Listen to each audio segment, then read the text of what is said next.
Dorian Blake, a brilliant but eccentric book hunter and self-confessed bibliomaniac, heads the small firm Blake & Associates Literary Investigations in San Francisco.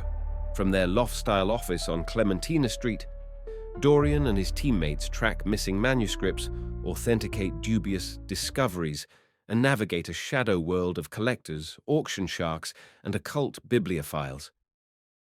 Each case is a mystery whose solution hinges on deep book lore, forensic bibliography, and treacherous human motives.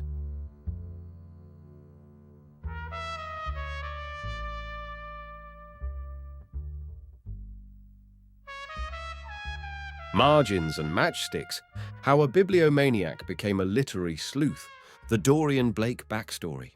You can tell the truth of a life by the smell of its first room. Mine smelled of dust that had given up fighting the sun.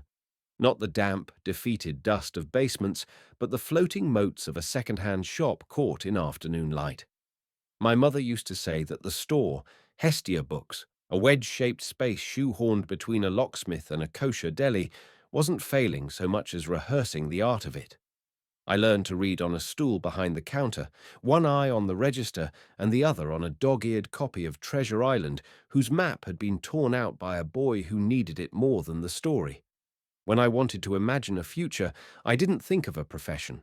I thought of a shelf and what I might put on it.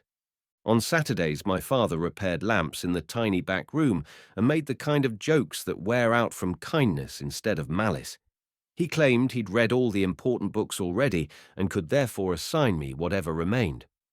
When he caught me copying the colophon of a battered modern library edition into a notebook, squiggled printer's mark, paper mill watermark, 1937 reprint, he said, "Dorian, you're reading the credits more closely than the film." "That's because it's a film that remembers it's printed," I said, with 12-year-old certainty. "Don't say that to other 12-year-olds, he warned, smiling. I spent my childhood learning to prefer the underside of things.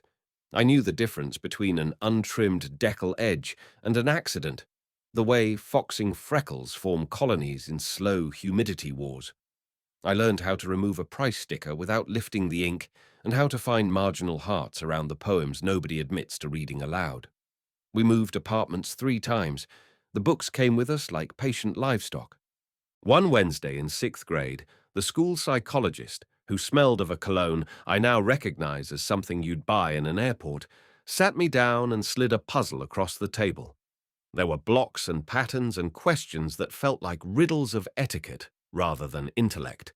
Which shape should courteously follow the one before? I finished quickly because I wanted to get back to the Ezra Pound cantos I wasn't old enough to interpret and the comic books I wasn't supposed to enjoy. The psychologist cleared his throat as if preparing to deliver a weather report. "You've scored in the profoundly gifted range," he said. "What's profoundly gifted?" I asked. "It means," he said, "your IQ is 152. That's exceedingly rare." I thought about this. Does it help with spelling restaurant? Perhaps not directly. The number did what numbers do. Open doors that shouldn't need locks. Advanced classes, an invitation to sit in on an AP calculus course while my age mates were still memorizing state capitals. The number did what numbers also do, turn other children into auditors. Adults ask if you like being smart in the same tone they ask if you like Brussels sprouts. I learned to answer with a shrug that said yes and no at once. My real measure was the book that shouldn't have been here. It entered my life when I was 13, and a woman in a mustard raincoat brought a box of her late mother's things to the shop. "It's all junk," she said, which is what people say when they are afraid of wanting something you might tell them they can't afford. Inside was a slim volume in a plain brown wrapper that had somehow outlived the brown. No title on the spine, just a faint blind stamped thistle. My mother, who could spot a romance novel from 2 aisles away by the eyelashes on the cover, handed it to me as a joke because I collected books that pretended not to be what they were. I opened to the first leaf and felt the hair on my forearms stand up. "Mom," I said, "this is handset." "You say that about everything." Look, I showed her the way the ink had sunk into the rag paper, the impression you get when metal kisses fiber and means it. The inner title read, 12 Poems by W. H. Auden, privately printed, 1930. You can't know that, she said. I do, I said, and the confidence didn't feel like arrogance. It felt like someone telling you your name. We looked it up in an old dealer's manual and then in a newer one. It was what it looked like. There were fewer than 100 copies. Some had gone missing in moves, in marriages, in fires people still apologized for. It wasn't unthinkably valuable, not house-buying money, but it was enough to make my parents sit down on the stool behind the register without speaking. We offered the woman a fair price. She refused and gave it to us. Mom liked books, she said, then shook our hands as if closing a door. If there's a single hinge on which my life swung toward the shelf, that was it. I didn't sell it. I kept it in a folded tea towel at the back of my closet because safes felt like ships I wasn't licensed to steer. I read it only twice that year because you can't read too often the thing you're afraid of wanting too much. I memorized the colophon, set by hand, printed on a small press in the basement of a friend. I began reading beyond stories and into how they become bodies. I learned to love skeletons, signatures sewn into boards, spines gloved and ungentle. I didn't become a collector in a defiant moment. I became one the way you become left-handed, by noticing what you always do when no one tells you to do anything else. By 17, I had a shelf in my room, organized not by author or title, but by how the books felt when they sat next to one another. I had a few early paperbacks that smelled like basements, trying not to be basements. I had a leaf from a 1498 Nuremberg chronicle that a dealer insisted was authentic and set me on a week-long hunt through printer's marks to prove him right, which is the collector's earliest paradox. We love being correct more than we love being in charge. I had a 1916 broadside of Yeats, Easter, 1916, that turned my hands green when I held it, as if I'd stolen a little from the printer and the printer could not forgive me. The first enemy of my work appeared before I knew there would be work. He was a teenage boy like me, only smoother, a string of ironed shirts in a human shape. He took my seat in the library one afternoon while I was in the stacks, squinting at a book on watermark identification. When I returned, he didn't move his bag. He looked me over like a policeman with a measuring tape. "You're the book kid," he said. "Among other humiliations," I replied. "I'm Will," he said. "I sell things. You find things. We should be friends." "What do you sell?" "Anything," he said, and smiled in a way that made me want to count my fingers after shaking his hand. We did not become friends. We did not become enemies either.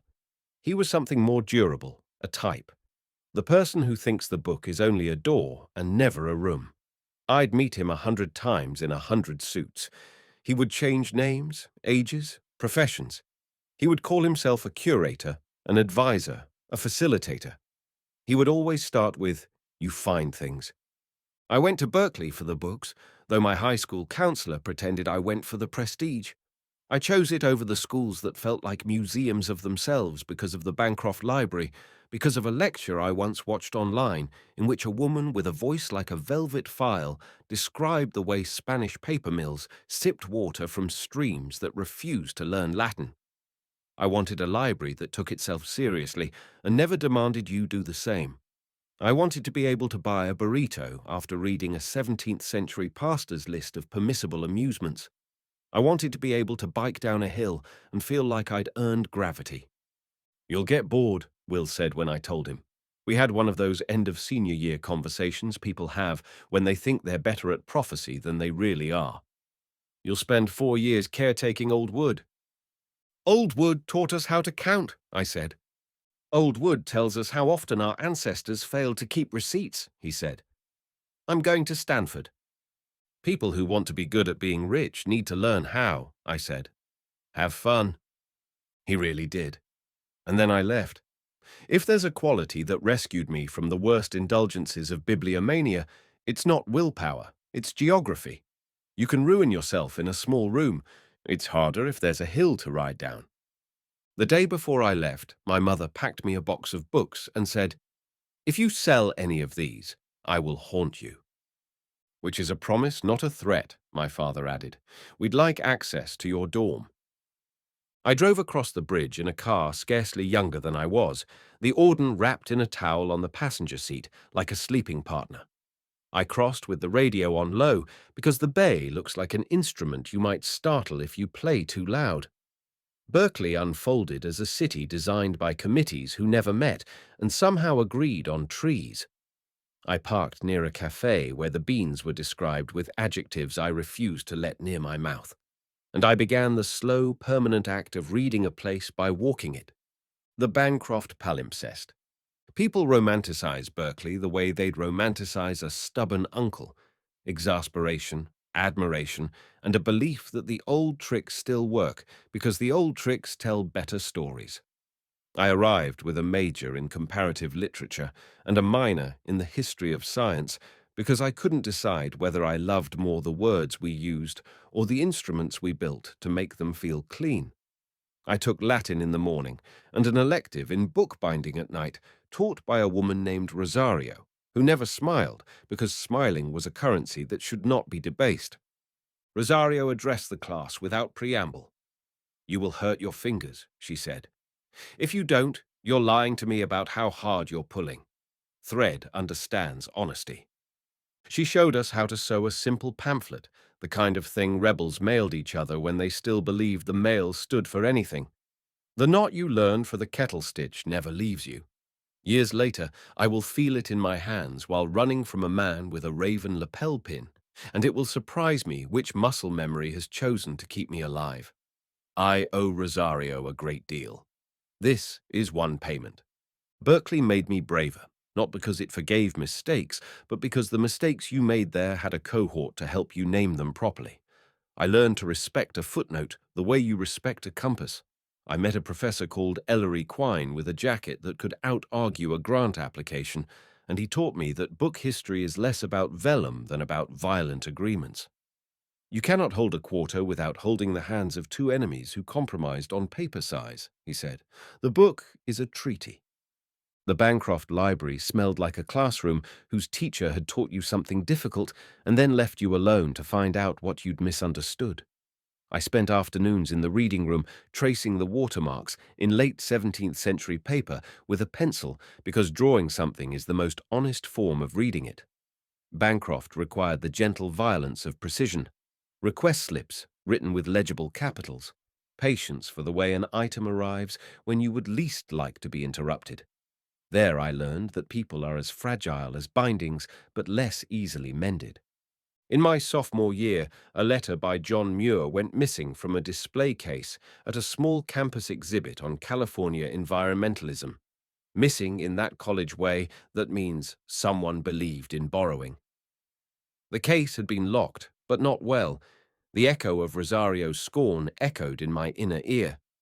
I'd been working evenings in the conservation lab, mending torn maps with wheat paste and Japanese tissue, listening to classical radio because the announcer spoke like the world could be pronounced into cooperation. The curator rushed in pale and apologized to the floor. It wasn't priceless, she said, but it had been promised to a donor who wanted to see it back in its glass before they died.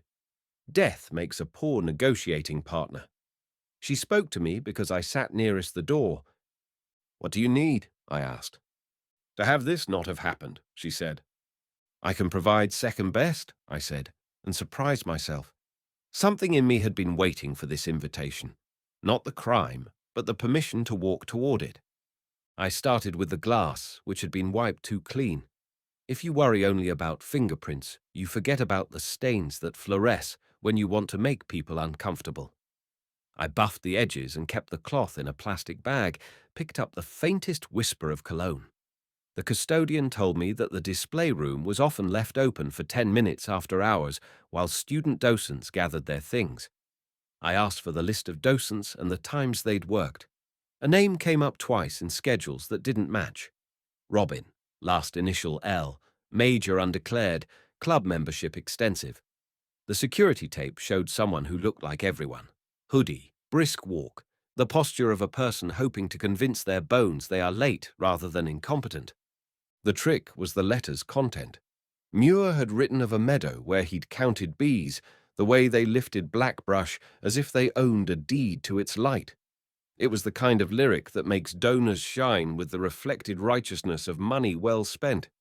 It was also the kind of thing a sophomore might want on their wall in a dorm that otherwise smelled like ramen and medieval angst. I found Robin not through data, but through the most trivial sense. Their friend group posted photographs of their rooms with great pride in the relative tidiness of shelves. On a shelf behind a potted cactus, there it was, framed in the kind of frame bought when you push the plastic spacer tabs like a cruel whisper. I didn't bring campus police. I brought a copy of Robin's favorite author, gleaned from their social media, Joan Didion, The White Album, paperback so brittle it had become a field of little white islands. I knocked. When they opened the door, I held the book, the way you hold an idea you are offering, rather than a truncheon you'd like to swing. "You're Robin," I said. "I'm Dorian. We have a friend in common, John Muir." They looked at the frame and then back at me, and the way their mouth moved told me their brain was writing a script their heart couldn't perform. "I was going to return it," they said. "I am going to believe you," I said, "but you have to help me sell that belief to someone who is dying." They stared at the Didion like it contained a rule about how to be forgiven. "I panicked," they said. "The case was open. The docent had stepped away. It was stupid." "It was hopeful," I corrected, which is another word for stupid, only if you don't learn quickly. I took the frame, slid the tabs back, and freed Muir. "Walk with me." We returned it. The curator cried. Not dramatic, human. She wrote a letter that nearly glowed with discretion. Robin joined the docent program. 2 years later, they became an archivist. That day, I learned that sleuthing is not only about unmasking villains. It is about helping people remain the kind of person they intended to be before panic arrived. It is about replacing what was removed without adding resentment to the drawer. My education was about knowledge until the first time it wasn't. A late night in the lab, I ran solvents over a mysterious set of stains on a pamphlet that turned out to be beef stock, not blood. Mira Patel came in with a pizza box and said, "That's a dumb solvent for fats," and I fell in love with her competence before I fell in love with her as a friend. She was a conservation chemistry major, which is to say she liked to argue with molecules. She had a way of treating the material world like it had lost its dignity, and she was here to loan it some. "You're Blake," she said. "You think books talk." "They do," I said, "because light decodes everything that will stand still long enough." "We're going to be friends," she said, the way people declare treaties in class notes. "And I'm going to save you from yourself." "Good," I said. "I'm a poor steward." We spent nights measuring pH and whether the lab mouse should be allowed to have a name, no, and the way starch paste smells like the kind of kitchen we pretend we'll have when we learn to host quiet. She taught me to follow the way ink migrates into paper and makes its own map. I taught her that if you hum while you trace a watermark, you tend to stop noticing time. We stood 3 hours in front of a case in the main library, looking at the first edition of Leaves of Grass, and decided that the American dream was a rag paper decal edge because you can always cut it and make your own straight line, but you can't give it its ragged birth back. In my junior year, a real enemy introduced himself. Sir Percival Vane, a donor with the kind of chin that implies a family tree has been politely edited. He wore a tie pin that I later learned had been stolen from a museum in Prague 3 decades before, though he'd bought it from a man whose receipts spelled every proper noun wrong. Vane liked rare books the way he liked hounds, well-groomed and obedient. He visited the lab to watch the conservators and treated our work like the backstage tour at a theatre he might one day purchase. "What are your interests?" he asked me, as if he were shopping for a passion to patronize. "Paper," I said. "Paper is the dullest of miracles," he said. "You can't use paper to seduce anyone." "You can if you put the right poem on it," I said, "or the wrong treaty." He laughed the way you laugh when you've already decided not to hire someone. Berkeley is very earnest, he said. Perhaps you'll outgrow it. He bought dinner for half the faculty and donated $1,000 to a student group whose preferences he would later cite as proof of his daring. He represented the danger not of theft, but of something softer. The urge to make the book say what makes its owner feel confirmed. Vane believed a library should be an alibi. I made a note to check his donations for anything that smelled like a story too pleased with itself. It was around this time that I took and passed the GRE in one of those rooms that feel like a moral test rather than an intellectual one. I applied to Cambridge for an MPhil in early modern literature and book history, because naming your niche feels like accepting responsibility for the part of reality you will personally keep polished. I wrote an application essay about chapbooks and the way printing presses democratize gossip.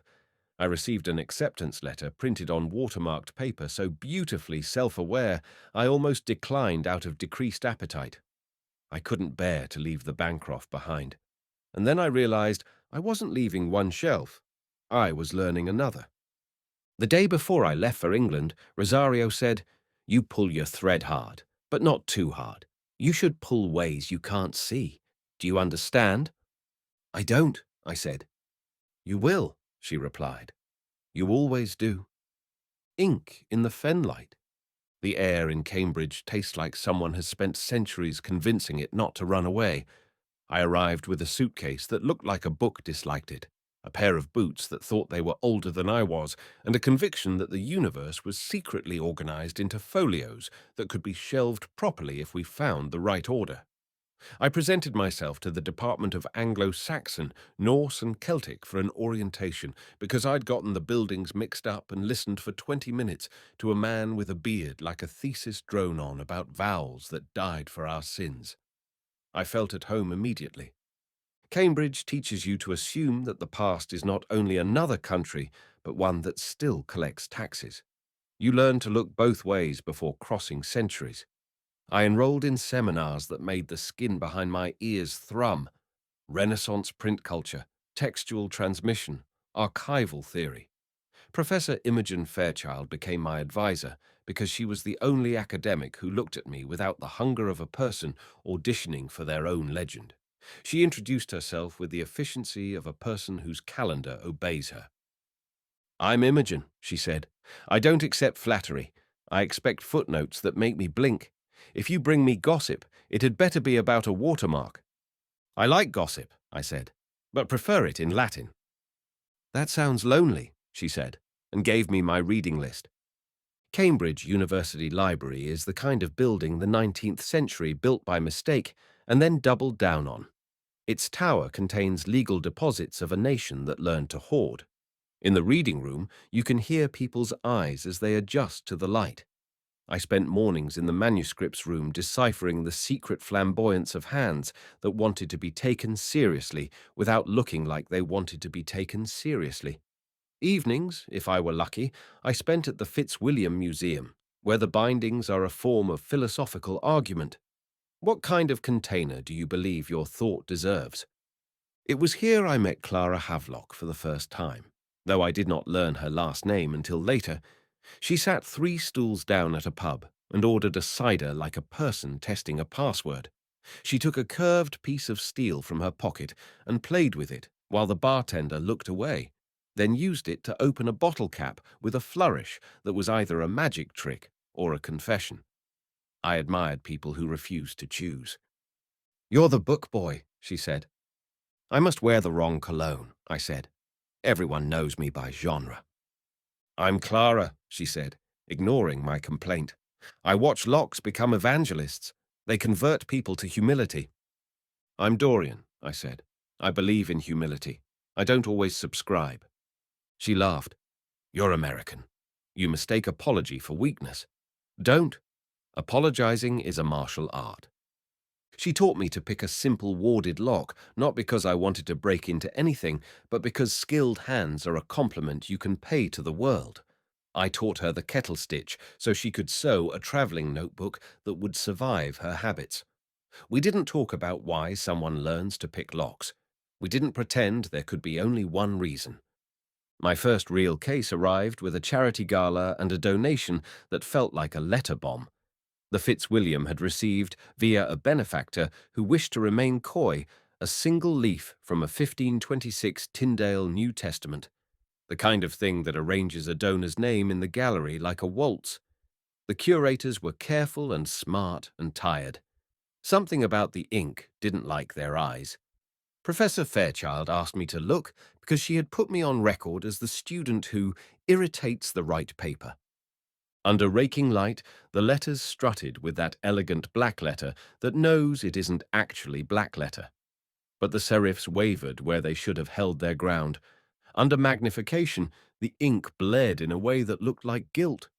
I tapped the page and listened for the drum of thick rag paper and heard instead the muter thud of a later wove. Not a smoking gun. A gun drawn by someone who had read 2 monographs and a blog. Enough to worry. I asked to see the watermark. Paper is not only about writing.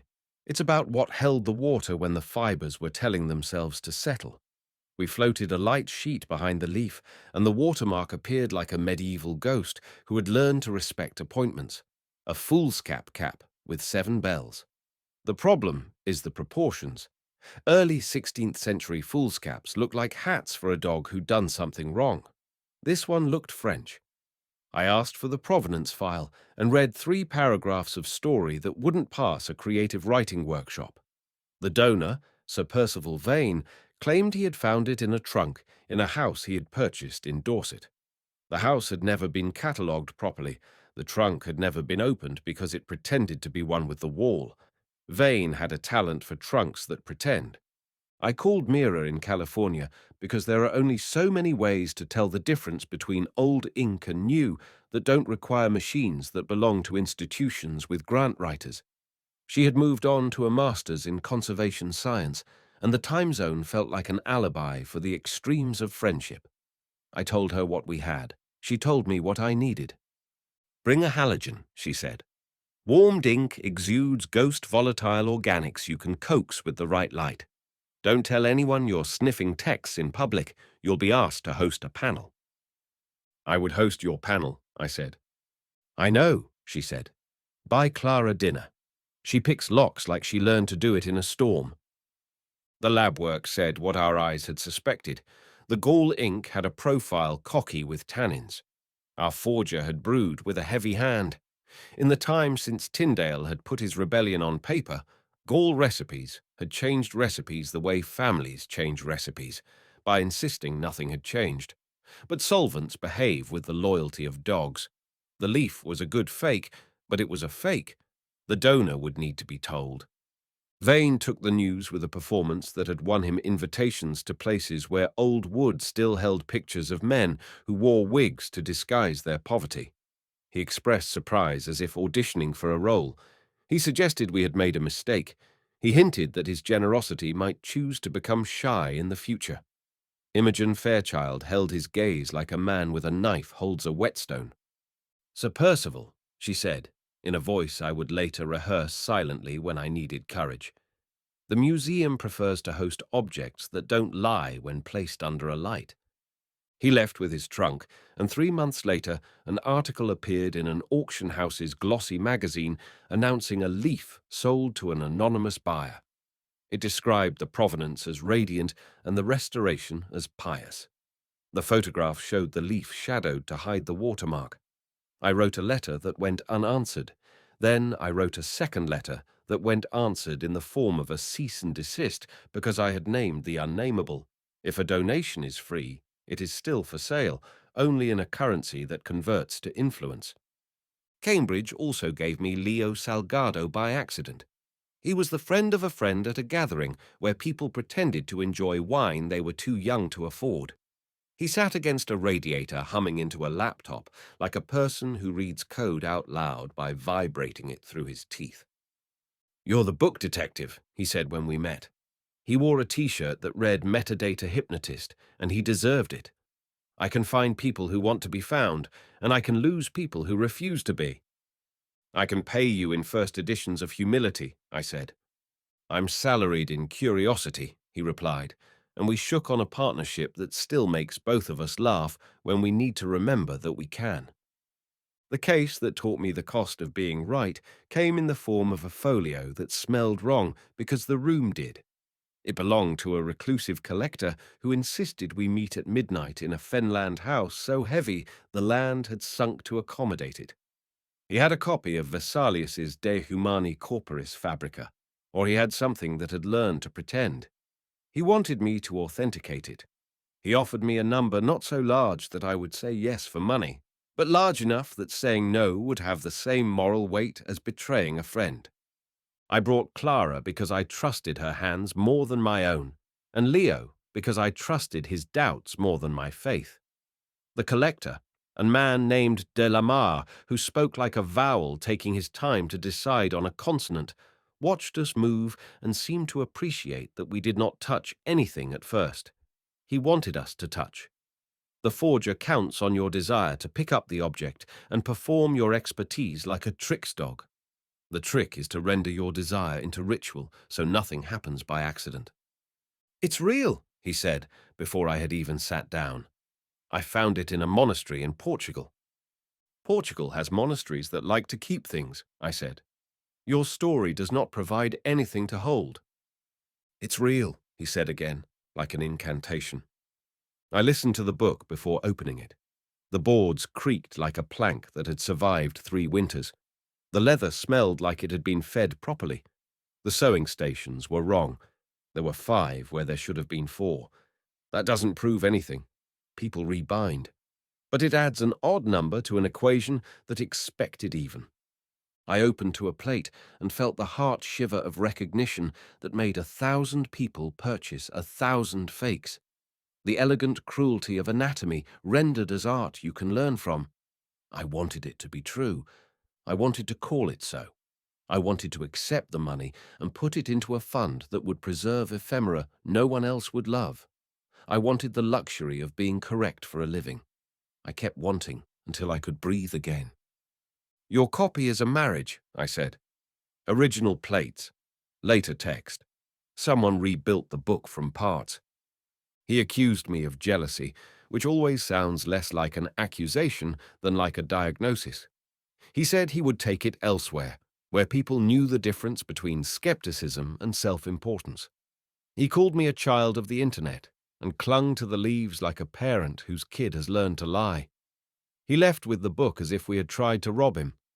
I went home with Clara and sat on a step for 3 hours staring at nothing. Sometimes you ruin a man's belief, and he will decide you ruined his book. Weeks later, I watched an auction on a screen. The book sold for more than I made in 2 years. The catalogue hedged that it had earlier and later components, as is common for copies of spirited history. I wrote a letter to the buyer with my analysis, unsigned. I do not know if they read it. The money let the seller become president of a society that grants titles to men who need them. The plate printer remains dead and more honest than anyone else involved. My thesis, on the way marginalia perform community in books that pretend to be individual, received a mark that pleased professors and a shrug from the person I wanted to impress most, myself. I had built a life around noticing, and now I needed somewhere to take it. I'd been offered a doctoral place, and I took it because momentum is a kind of intelligence. But I also started saying yes to people who asked if I could find things. If you tell the truth about a thing that is lying, the second thing people ask is whether you can find the thing that decided to run away. Auctions, aliases, and acid-free tape. The first time I was paid to find a book, the client was a woman named Helena Markarian, who wore a scarf like a verb. She commissioned me to locate a pirated edition of her grandfather's Armenian poetry printed in Cairo in 1935. The book had lived in their family until a cousin divorced a man who enjoyed winning arguments he hadn't been invited to. He kept the book the way people keep something not because they love it, but because they know you do. I found it in Marseille by accident, which is how you learn to respect your willingness to be out of place. A shopkeeper owned it because a student had traded it for rent. I bought it for more than he asked, because paying the fair price is a habit that saves you from sleeping badly. I returned it to Helena, and she cried, and then paid me with money and a small painting of a table that looked like it had hosted a great argument. That was the exchange that showed me there are currencies you don't need to launder. I became, in the ugly professional language I will use here only once, a bibliographic strategist. An auction house in London, Hamilton and Weeks brought me in as a consultant with a title that opened doors and a badge that made me prefer stairs. I authenticated. I advised. I once told a Russian oil trader that the incunable he was about to buy made him look like a person who had paid to be told he was a person. He laughed and bought it anyway. I considered that a successful transaction because I had named the forces in the room. They were going to keep acting regardless. I met Valentina Russo at a symposium on art crime where the sandwiches were miserable and the conversation was superb. She wore a black suit that somehow didn't apologize for not being a dress. She had a scarf patterned with dragonflies. She introduced herself the way women in a line of work dominated by men have learned, carefully, to introduce themselves. The facts, then the joke you will make, and which she will make first to deprive you of the pleasure of comforting yourself with it. Inspector Russo, she said. Interpol Art Crime Directorate. I'm here to stop stories from laundering money. Dorian Blake, I said. I'm here to put the stories back in their clothes. We fought immediately and well. Whether a forged provenance is worse than a stolen object depends on whether you're more in love with names or bodies. She treated my world like a witness. I treated hers like a necessary threat. She arrested a man I liked. I proved a book she liked was a liar. We kept score until we learned to move the decimal point to where it hurt less. My book collection grew the way a city grows. Failures of planning, sudden magnificence. I bought a first edition of The Maltese Falcon, inscribed to someone whose granddaughter admitted she read the inscription the way some people read tea leaves. To L, for lending me your umbrella when I still believed in rain. I found a samizdat copy of Akhmatova folded into a Soviet cookbook and paid for it by translating a passage about soups for a dealer who refused to learn Russian out of spite. I acquired an American chapbook printed on an improvised press during a strike that smelled of ink and hope and coffee that someone had spilled out of loyalty to a cause they didn't understand fully and didn't need to. I learned to stop counting anything but the years.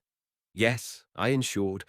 Yes, I set up climate control as if granting a visa to a population that required temperate weather. But I also took the books down at night and read them aloud to myself because libraries get lonely if you let them. I acquired enemies like dust, slowly, visibly, and because motion exists.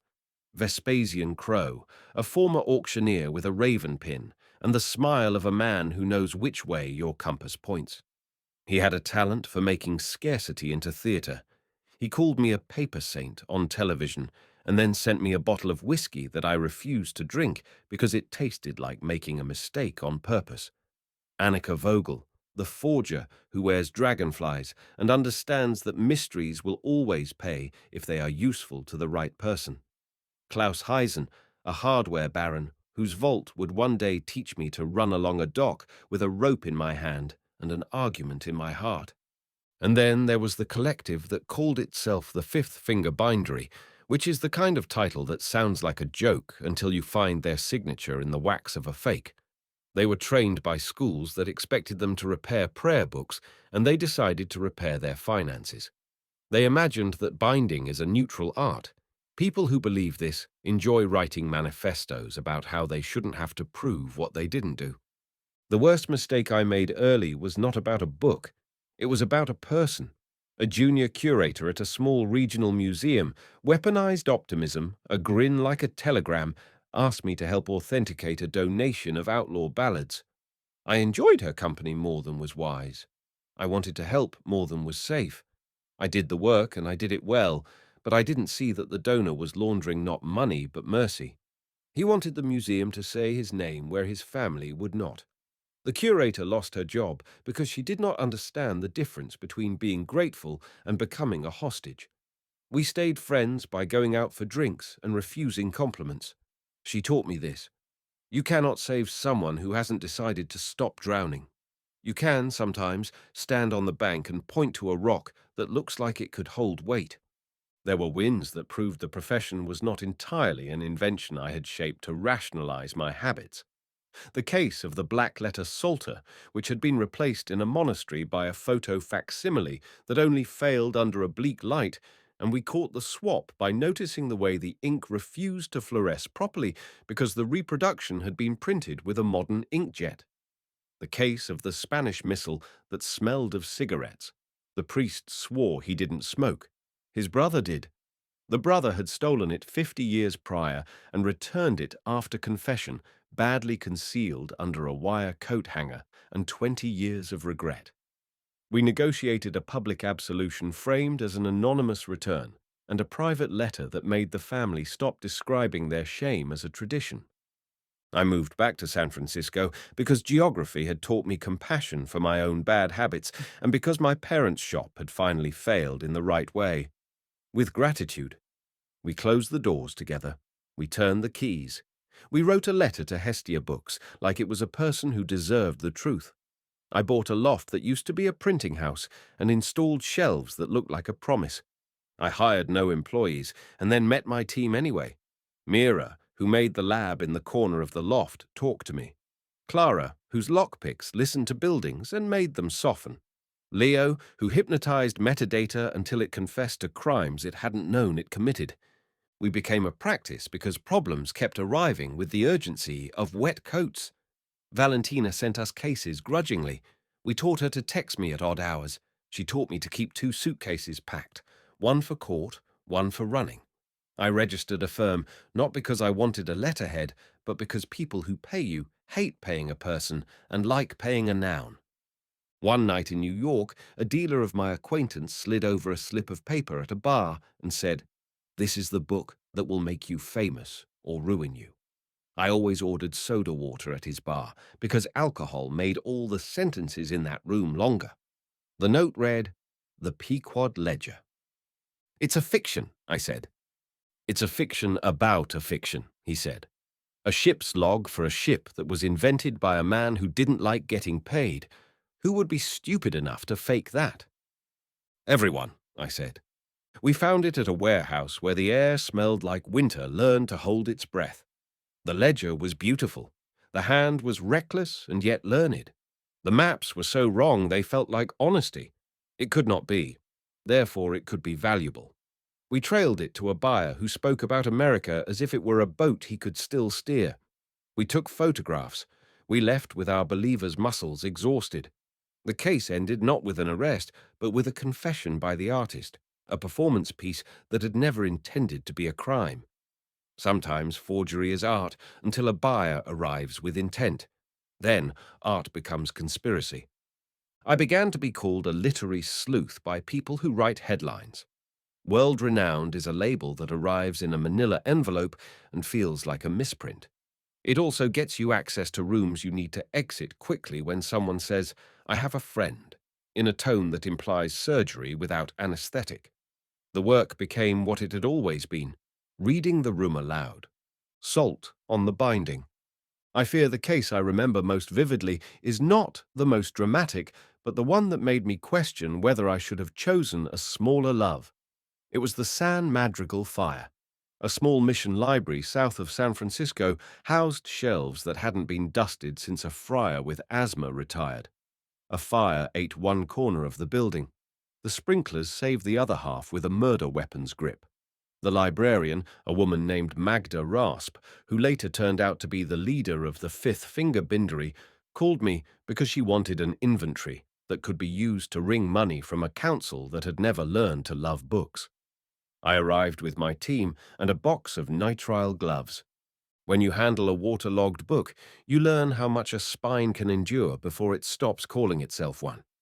The smell of wet leather is honest misery. We set up a triage, fans, freezer packs, the gentle heroism of blotting paper. We discovered that the mission had counted Bibles like candles. Let there be. And then we noticed something.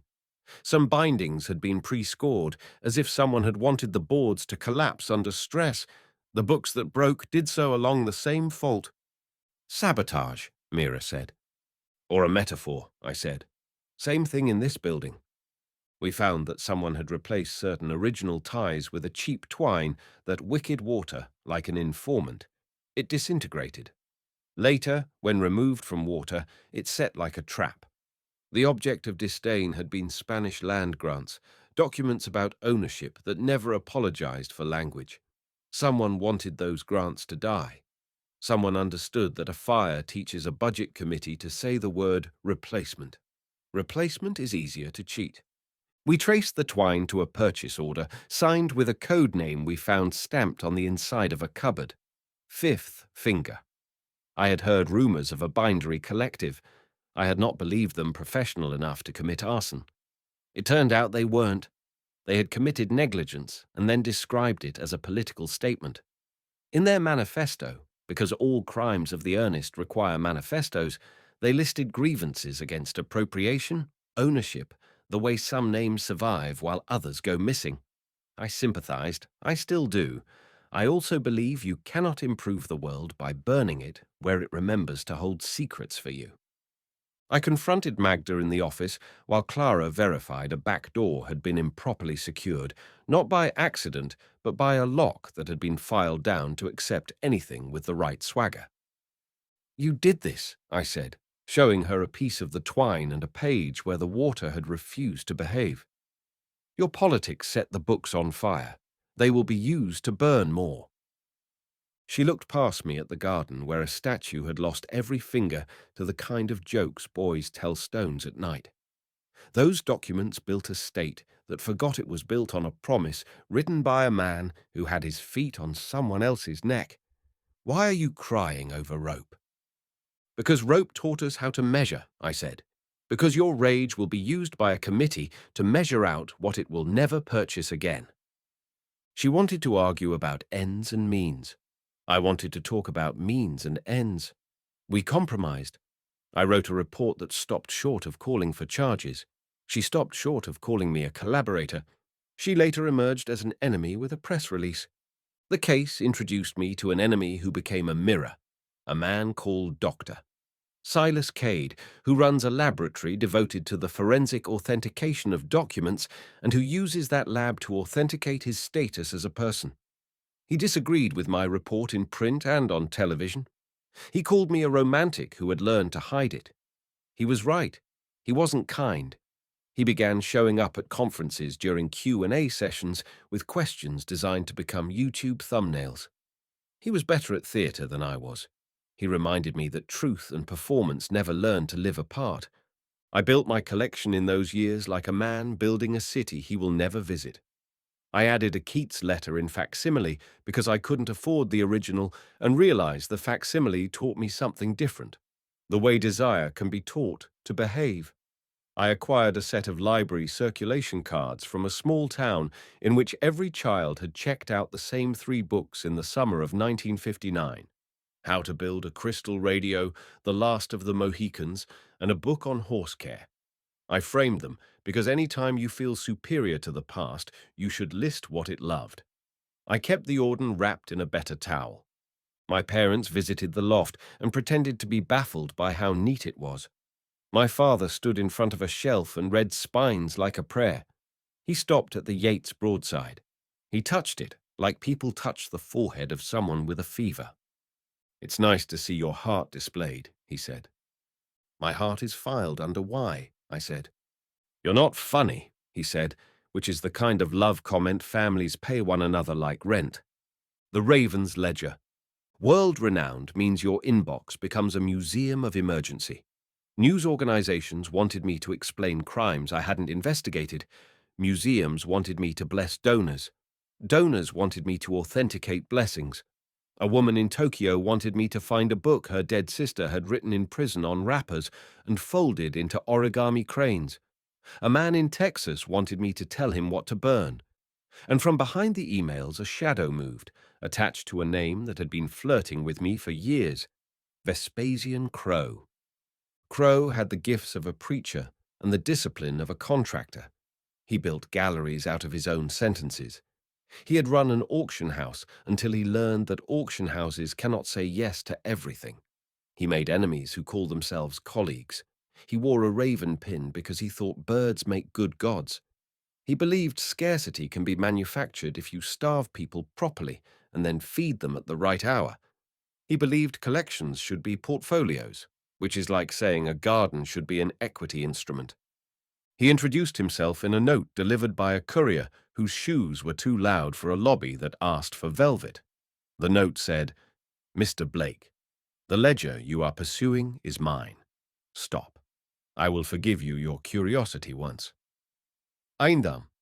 I hadn't known I was pursuing a ledger. This is how enemies help. They name your obsession before you can pretend you don't have one. Crowe was referring to an account book rumored to have been kept by a circle of 19th century American publishers who had learned to corner markets by sharing secrets and wives and printers. The ledger had appeared in whispers. It had recorded not only profits but pressures. It had likely been destroyed, except rumor is the digestion of fact, and sometimes it leaves bones. I called Valentina. "Crowe is playing with me," I said. "He plays with everyone," she replied. "He prefers men because they think it's chess, and it's really dancing." "Do you have a case ongoing?" I asked. "Officially, no," she said. "Unofficially, yes. He's laundering objects through family funds like it's a sacrament." "I will play nicely," I said. "You never do," she said. "Bring Clara." I followed Crowe's hints because that is the only way to make an enemy impatient. The ledger, if it existed, would have to be older than rumor allowed, or younger than anyone would believe. I searched printing house records, marriage announcements, bankruptcy notices. I found a woman named Sabina Field, whose name appears in the account books of 3 publishers, but in none of their marriage registers. She worked as a press operator and a bookkeeper, which is to say she knew both the fingers of the machine and the fingers of the money. I found a pension payment to a niece in 1901 for services not described. I found a house sold at below market to a friend 2 months later. The ledger had a shape. I wanted it. Anika Vogel appeared because the story demanded a contralto to hum underneath it. She called me from Lisbon, using a number that changed twice during the call. "You're tailing a fantasy," she said. "I'm tailing its shadow." "You have Crowe's ear," I said. "Crowe keeps ears in jars," she replied. "I have something better, a sense of humor." "What do you want?" I asked. "To trade. You are not a policeman.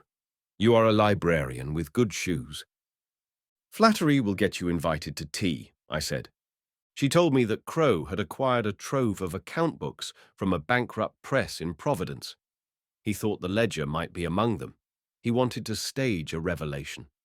Vogel wanted to spoil it because she had not forgiven him for failing to pay in full for her last job and because she enjoys moving money in circles that confuse men. I asked for details, and she gave me enough to believe her and not enough to respect myself. We broke into a warehouse legally. Valentina had a warrant, which she waived with the satisfaction of a person who gets to wear a coat with real pockets for the first time in a week. We entered because Clara convinced 3 locks to announce their willingness to be civilized, and because Leo convinced 3 motion sensors they were actually thermostats. Inside, we found shelves that had been taught to be arrogant, boxes labeled with printers' names and numbers that corresponded to nothing and everything. We found not the ledger, but enough to give us permission to keep imagining it. We found letters between Sabina Field and a man who had learned to become wealthy by convincing other men to become less honest. We found receipts for silences. We found a note from a wife who had decided to stop being a wife and start being a reader, which is the same thing spoken in another grammar. We found that Crowe was correct. The ledger existed in the gaps where people made room for the things they couldn't tell their accountants. Crowe arrived while we were still there, as if he had installed a button connected to the sensation of my worry. He came alone. He wore a coat that didn't look expensive but cost more than my rent when I was 20. He spoke without raising his voice. "Mr. Blake," he said. "Inspector, you have a warrant. I have a future. Let's not confuse them." "You're under investigation," Valentina said. "I am always under investigation," he replied. "It is my brand." "Where is the ledger?" I asked. If it exists, he said, smiling. He had the smile of a man with a secret cavity in his tooth that hides a microfilm. It belongs to the people who made the printing press a political weapon. It does not belong to you. Everything belongs to me, I said, and heard how ugly it sounded. The thing about honesty, it doesn't need to be nice to be useful. He told me a story. Crowe loves stories because they are the only thing that can make him sound like a person rather than a prophet. He said that as a boy he'd been given a book by a priest who told him books were ladders. He said he'd climbed it and found that ladders lead to ledgers because accountants have more books than priests. He said he had learned to worship the list. He said he would save me from myself by keeping me from this ledger. Why? I asked. Because you think you like books, he said, but you love justice more. Justice and books do not get along. They borrow each other's pens and never return them. He left us with enough boxes to fill a truck and not enough to fill a story. We left with a sense of being both early and late. I went home and lay on my floor among my books and stared at the ceiling until my eyes watered because they had forgotten how to blink.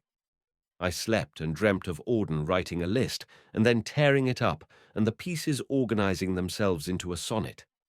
We did not find the ledger. Crowe likely has it or likely doesn't.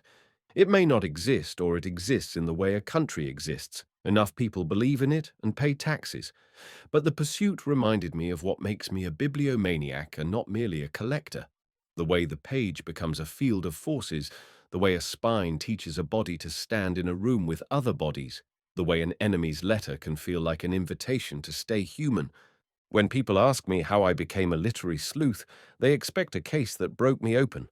I tell them instead a Sunday at my loft when my father stood in front of my shelves and read spines, while my mother sat at the table and folded paper to show Clara how to make cranes. I tell them how Leo discovered that my thermostat could quote Shakespeare if you asked with the right syntax.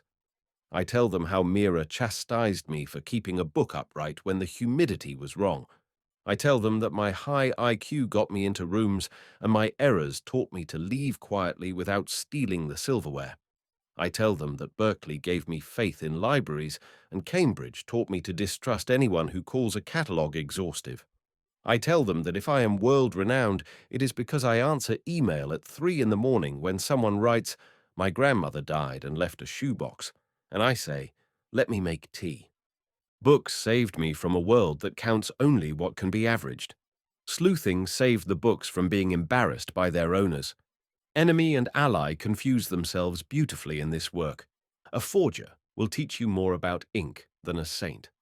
I became what I am not because I am brave, but because I am nosy, and because nosiness is bravery taught to behave. The team and the work continue to make me choose, daily, between the book and the person holding it. I try to choose the person. The book never forgives me, but forgives itself faster than we do. I'll end with this because it is either trite or true, and I've never been able to keep the two tidy. When I was 13 and held that Auden in my hands like a sleeping bird, I didn't want to wake. I believed I had been given a present. I had. But what I had been given was not paper. It was permission. Permission to live in margins and make them the text. Permission to collect not only objects but people. A locksmith who makes doors admit they're optional, a chemist who believes molecules can apologize, a hacker who treats data like a recalcitrant god, an inspector who arrests her own impatience before she arrests anyone else. Permission to have enemies who remind me to stay honest by trying to make me famous for the wrong reasons. If you ask me now what I collect, I will tell you a lie. Books. The truth is, I collect reasons. Why a boy takes a map out of a book and makes it to a different city. Why a donor chooses to be coy in a room that wants you to be loud. Why a priest thinks a ledger is a ladder, and why a man named Vespasian pins a raven to his lapel and calls it a moral. I am a sleuth because reasons are the only fingerprints people cannot wipe off. And I am a bibliomaniac because reasons, like paper, can be curled and flattened and folded and burned, and sometimes, if you forgive them their smoke, read again.